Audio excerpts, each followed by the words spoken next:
Hi, my name is Mesfin H. Molla. I'm here to be interviewed by Afomia about the Red Terror that happened in the late 1970s in Ethiopia.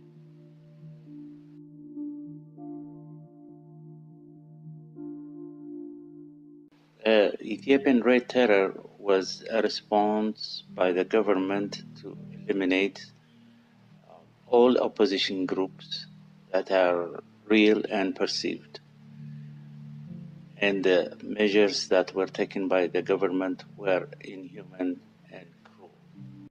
Most people were murdered and their bodies were thrown on streets. This included children from 12 years old, teenagers, to anybody who's in their 60s and 70s. It was a time that the country has never seen in its history before.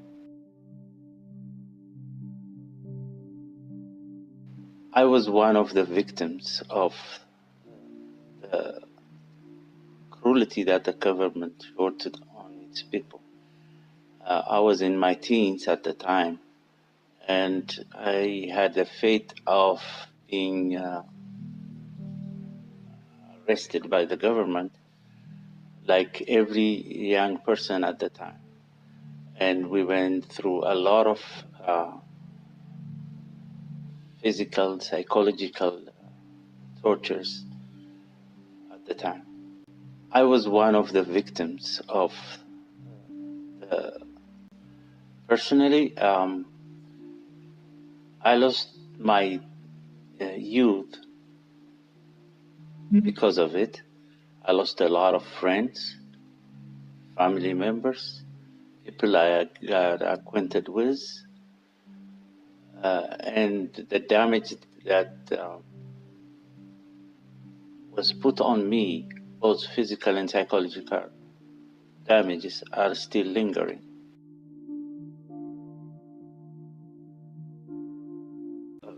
The main factors that were happening in the world was the main one was the Cold War between the Soviet Union and the West, mainly the United States of America.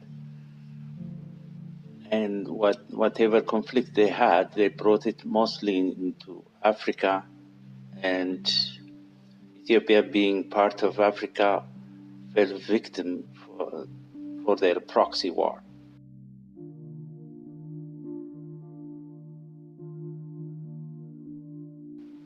In fact, it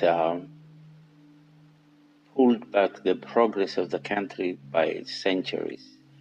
This is because most of the people that were killed as a result of the Red Terror, most of the people that were imprisoned and tortured were young and mostly educated people. So because of the Red Terror, there was a generation gap between the parents of those young people and the next generation that came after them.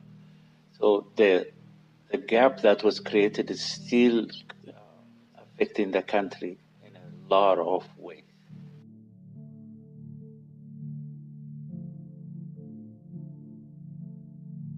Like most tragic events, the population in general was psychologically hurt and damaged as a result of the Red Terror.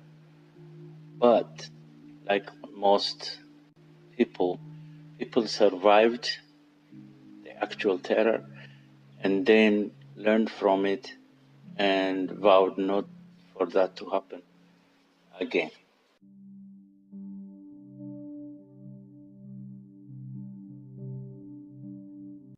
It depends on what day it is. Sometimes I get a flashback about some of the things I observed, some of the things that happened to me, and the friends and family that I lost. I get depressed. But at the same time, because we went through, as a country, as a people, we went through that, we are vowing for our children's future to be bright, prosperous, and strong and peaceful. That this kind of atrocity will not be allowed to happen as long as we learn from the mistakes that were done.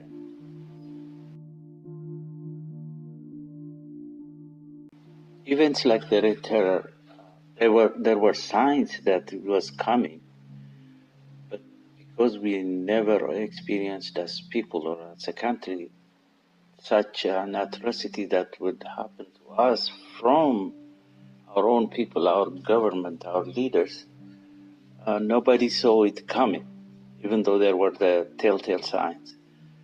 But if I go back and tell my young self that went through that experience, I would advise that young person to find a way to get away from that kind of experience, because it's a lifelong, never-ending, occurring psychological effect.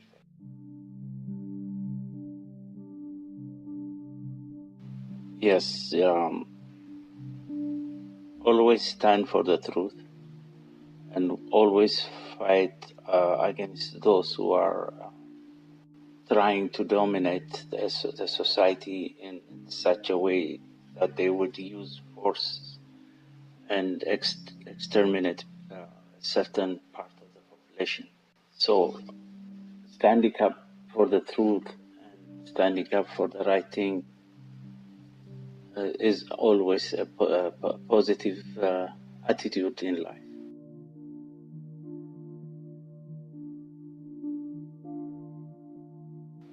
That the events that led to the Red Terror could have been seen in a different way or done in a different way. All the some of the opposition groups at the time thought by fighting the government in the way they fought it would bring it down, but it brought out the opposite result, because the government acted in such an atrocious and inhuman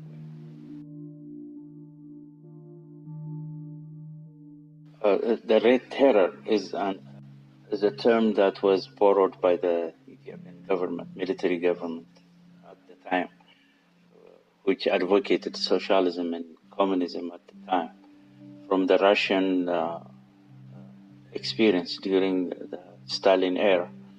Stalin eliminated his opposition and perceived opposition at the time by using the same tactics that the government used in Ethiopia and called it Red Terror at the time.